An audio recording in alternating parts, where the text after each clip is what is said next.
మన దేశం మత సామరస్యానికి నిలువెత్తు నిదర్శనం. పండగ ఏదైనా ప్రజలంతా సమైక్యంగా జరుపుకుంటారు. హిందువులకు ముస్లింలకు శుభాకాంక్షలు చెబుతారు. ఉగాది నాడు ఉగాది పచ్చడి సేవిస్తారు. హిందూ దేవాలయాలకు వెళ్లి పూజలు చేస్తారు. ఆంధ్రప్రదేశ్లోని దేవుని కడప దేవాలయానికి విశిష్ట స్థానం ఉంది. అక్కడ తెలుగువారి తొలి పండగ ఉగాది పర్వదినాన్ని హిందువులే కాదు ముస్లింలు కూడా ఎంతో భక్తి శ్రద్ధలతో జరుపుకుంటారు. శ్రీనివాసునికి కాయకర్పూరం సమర్పించి ఇక్కడి పూజారి ఆశీర్వాదం అందుకుంటారు. ఇందుకోసం ముస్లింలు స్వామివారిని దర్శించుకోవడం దేవుని కడపలో ఉగాది పండుగ ప్రత్యేకత. దీనిపై మరింత సమాచారం మా ప్రతినిధి చంద్రమోహన్ రాజు అందిస్తారు. శ్రీనివాసుడు తమ ఇంటి అల్లుడు, అలాగే బీబీ నాంచారమ్మ తమ ఇంటి ఆడబిడ్డ అని భావిస్తారు ఈ ప్రాంతంలోని ముస్లింస్ అంతా కూడా. దేవుని కడపలోని వెంకటేశ్వర ఆలయానికి వచ్చి ప్రతి ఏడాది ఉగాది పండుగ సందర్భంగా తమ ఇంటి ఆడబిడ్డకు అలాగే అల్లుడికి కానుకలు సమర్పిస్తుంటారు ఈ ప్రాంతంలోని ముస్లింస్ అంతా కూడా. మత సామరస్యానికి ప్రతీకగా నిలుస్తున్న ఈ పద్ధతి, ఇక్కడ ఉన్న ఆచారాన్ని గురించి మనం తెలుసుకునే ప్రయత్నం చేద్దాం. ప్రధానంగా చెప్పండి అమ్మా, మీరు ఈ వెంకటేశ్వర స్వామి ఆలయానికి ఎందుకు వచ్చారు? మీకు వెంకటేశ్వర స్వామికి ఉన్న అనుబంధం ఏంటి? మాకు వెంకటేశ్వర స్వామికి ఉన్న అనుబంధం వచ్చి అమ్మవారు వచ్చి బీబీ నాంచారమ్మ వచ్చి మా ఇంటి కులం దైవ ఇది కాబట్టి మేము వస్తుంటాము. అట్లే ఫస్ట్ నుంచి కానీ మా ఇంట్లో భర్త ఇచ్చేది ఉంది, అందుకని వస్తుంటాము.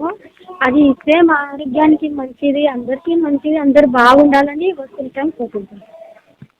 మీరు ఎన్నేళ్ల నుంచి ఇట్లా ఆలయానికి వచ్చి ప్రతి ఉగాది పండుగ సందర్భంగా కూడా స్వామి వారికి అమ్మవారికి బట్టలు సమర్పించడం, అలాగే పూజా సామాగ్రి సమర్పించడం, ఇక్కడ భక్తితో పూజలు చేయడం ఎన్నేళ్ల నుంచి చేస్తున్నారు?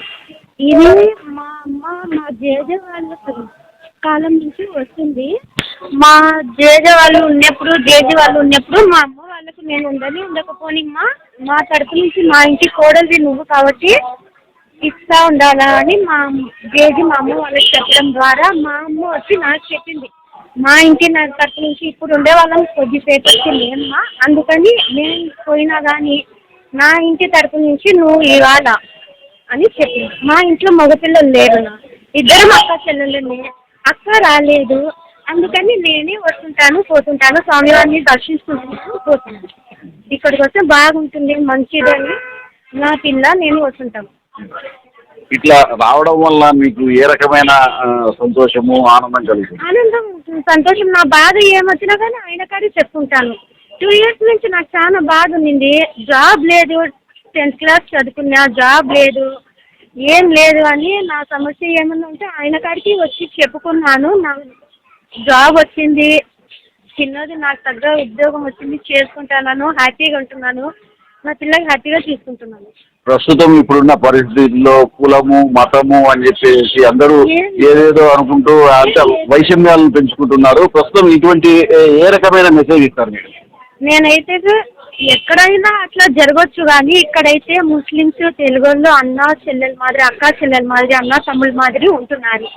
అందరు మన వాళ్ళే అనుకుంటే ఏం ఇబ్బంది రాదు, ఇంతవరకు ఏ సమస్య లేదు. తరతరాలుగా తమ ఆచారం ప్రకారం తమ కుటుంబంలోని పెద్దలు యొక్క కోరిక ప్రకారం ఈ ఆలయానికి రావడం జరుగుతుంది. అలాగే స్వామివారికి అమ్మవారికి నైవేద్యాలతో పాటు వస్త్రాలను సమర్పించడం జరుగుతుందని కూడా ఇక్కడ ఉన్న వారు చెప్తున్నారు. దీంతో పాటు ఇక్కడికి రావడం వల్ల తమ సమస్యలు పరిష్కారం కావడంతో పాటు తమ కష్టాలు తొలగుతున్నాయని కూడా చాలా మంది ముస్లిం మహిళలు చెప్తున్న పరిస్థితి మనం చూస్తున్నాం. ఈ నేపథ్యంలో ప్రతి ఏడాది కూడా ఉగాది పండుగ సందర్భంగా ఇక్కడ దేవుని గడపలోని తిరుమలేసుని తొలి గడపైన దేవుని గడపలోని వెంకటేశ్వర స్వామికి అలాగే బీబీ నాంచారమ్మకు శతాబ్దాలుగా ఈ ఆచారం కొనసాగుతుందని ఇక్కడ వారు చెప్తున్న పరిస్థితి. కెమెరామెన్ రవితో చంద్రమోహన్ రాజు, HN TV, కడప జిల్లా దేవుని గడప నుండి.